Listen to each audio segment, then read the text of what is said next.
சனிப்பெயர்ச்சியும் போது எல்லாராலையும் திருநள்ளாரை போய் சனி பகவானை வழிபடுறதுங்கிறது சாத்தியம் இல்லை. நம்ம இருக்கிற இடத்துக்கு பக்கத்துலேயே இருக்கிற சனி பகவானை போய் பார்க்கறது நமக்கு ஈஸியாக இருக்கும் இல்லையா? இன்னைக்கு காலையில் நம்ம சேனலில் திருநள்ளாறில் இருக்கிற சனி பகவானையும் ஏரி குப்பத்தில் இருக்கிற யந்திர சனீஸ்வரரையும் நாம் 2 வீடியோஸில் பார்த்தோம். அதே வரிசையில் இப்போது இயற்கை எழில் கொஞ்சிற ஒரு மாவட்டம், தேனி மாவட்டத்தில் இருக்கிற குச்சனூர் சனி பகவான் கோவிலை தான் இந்த வீடியோவில் பார்க்க போகிறோம். சுரபி நதிக்கரையில் ஒரு அமைதியான சூழலில் இருக்கிற சனி கோவில் இது.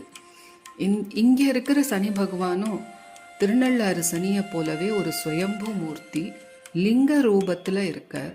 இந்த லிங்கம் வளர்ந்துக்கிட்டே இருக்கிறதுனால அதை கட்டுப்படுத்துறதுக்காக அதுக்கு எப்பவும் மஞ்சக்காப்பு போட்டு வச்சுருக்காங்க. இப்போ நம்ம இந்த கோவிலோட தல வரலாறை பார்த்துடலாமா?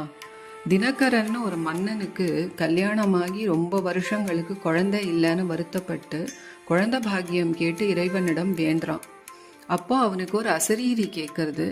அது என்ன சொல்லுறதுன்னா, உங்கள் வீட்டுக்கு ஒரு பிராமண பையன் வருவான், அவனை நீ தத்தெடுத்து ஒரு குழந்தை மாதிரி வளர்த்துண்டு வா, கொஞ்சம் வருஷங்கள் கழிச்சு உனக்கே குழந்தை பிறக்கும் அப்படின்னு. அதே மாதிரி ஒரு பிராமண குழந்தை இவ வீட்டுக்கு வரான், அவனை ஒரு பிள்ளை மாதிரி இவன் வளர்க்குறான். அந்த குழந்தைக்கு சந்திரவதனன்னு பேர் வைக்கிறான். அந்த அசரீரியில் சொன்ன மாதிரியே கொஞ்சம் வருஷங்கள் கழிச்சு அரசிக்கு குழந்தை பிறக்கிறது.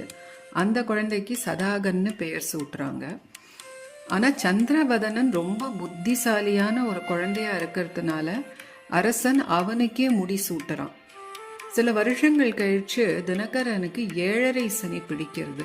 அதனால அவன் நிறையா விதத்தில் கஷ்டப்படுறான். தன்னோட தந்தை இந்த மாதிரி கஷ்டப்படுறத பார்த்து சந்திரவதனனுக்கு மனசு தாங்கலை. அவன் இரும்பால ஒரு சனீஸ்வரரோட விக்கிரகத்தை செஞ்சு சுரபி கரையில் அதை பிரதிஷ்டை பண்ணி அதுக்கு பூஜை பண்ணுறான். அப்போ அவன் சனி பகவான்கிட்ட வேண்டுறான், என்னை ஒரு தத்து எடுத்து என்னோட அப்பா இவ்வளவு எனக்கு நல்லது செஞ்சுருக்காரு, அவருக்கு என்ன கஷ்டம் கொடுக்கணுமோ அந்த கஷ்டத்தெல்லாம் நீ எனக்கு கொடுத்து நான் அனுபவிச்சுக்கிறேன், அவரை விட்டுடும் அப்படின்னு வேண்டிக்கிறான்.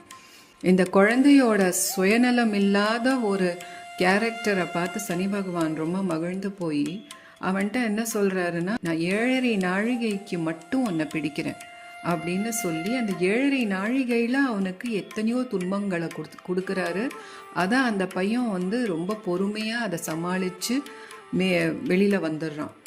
அதுக்கப்புறம் சந்திரவதனன் அந்த ஊரில் குச்ச புல்லால் கூரை செஞ்சு ஒரு கோவில் எழுப்புறான் சனி பகவானுக்கு.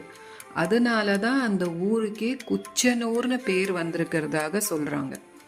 சனிதோஷம் பிடிச்சு துன்பப்படுறவங்க இந்த கோவிலுக்கு இந்த ஈஸ்வரனை வழிபட்டா தன்னோட துன்பங்கள் எல்லாம் விலகுவதாக சொல்கிறாங்க. இந்த கோவிலுக்கு வந்தால் தீராத வயிற்று நோய் தீரும் அப்படின்னு சொல்கிறாங்க. திருமண தடை நீங்குமா, சந்தான பாக்கியம் இல்லாதவங்களுக்கு குழந்தை பாக்கியம் கிடைக்கிறது.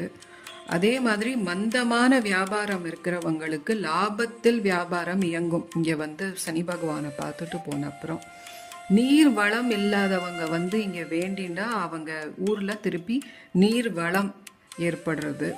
அதே மாதிரி நமக்கு நீதி வேணும் அப்படின்னு நினச்சா இங்கே போய் பகவானை வேண்டிண்டா நமக்கு நீதி கிடைக்கிறதுன்னு சொல்கிறாங்க. அதனால் உங்களுக்கு 7.5 சனி நடந்தாலும் சரி, கண்டக சனி நடந்தாலும் சரி, அஷ்டாஷ்டம சனி நடந்தாலும் சரி, இந்த கோவிலுக்கு போய் பகவானை மனசு உருகி வேண்டிக்கிட்டீங்கன்னா உங்கள் பிரச்சனையும் நிச்சயமாக சால்வ் ஆகும் அப்படின்னு நினைக்கிறேன். ஓம் நம சிவாய.